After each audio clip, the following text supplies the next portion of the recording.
அனைவருக்கும் வணக்கம். இன்றைய தமிழக சட்டசபையில் என்ன நிகழ்வுகள் நடந்தது என்றதை நம்ம குயிக்காக பார்த்துருவோம்.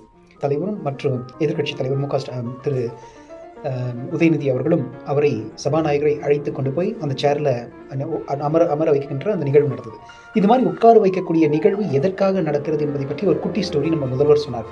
இது அவருடைய மெயின் ஸ்பீச், ஃபஸ்ட்டு ஸ்பீச்சில் அசம்பிளியில் மிக அழகாக அதை நரேட் பண்ணார். அது ஒன்றும் இல்லைங்க, நம்ம இந்த பாராளுமன்றம் ஒரு ஃபங்க்ஷன் ஏற்கனவே நம்ம குயின் விக்டோரியா காலத்திலேருந்து இருந்தது. இங்கிலாண்டில் இந்த பார்லிமெண்ட் ஒரு கிங், ஒரு அரசர் சொல்லக்கூடிய ஒரு விஷயத்தை, அவருக்கு பிடித்த விஷயங்களை இவர்கள் எதிர்த்து பேசி அதை நிறைவேற்றாமல் செய்யக்கூடிய பவர் இந்த பார்லிமெண்ட்டுக்கு இருக்குது. ஆனால் ஸ்பீக்கர் வரமாட்டாங்களாம்.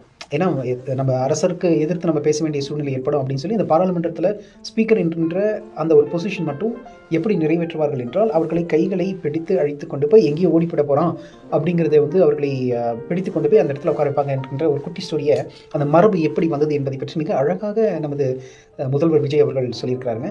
அது மட்டும் இல்லாமல் சபாநாயகர் திரு பிரபாகரன் அவர்கள் மேலும் இவர் மக்களுடைய அன்பை பெற்றவர், இங்கு நமது முன் அவையில் அமர்ந்திருக்கக்கூடிய முதல்வர் அவர்களை வணங்குகிறேன் என்று சொல்லி மிகவும் எல்லாரும் அதற்கு கைத்தட்டலோடு ஆரம்பித்தார்.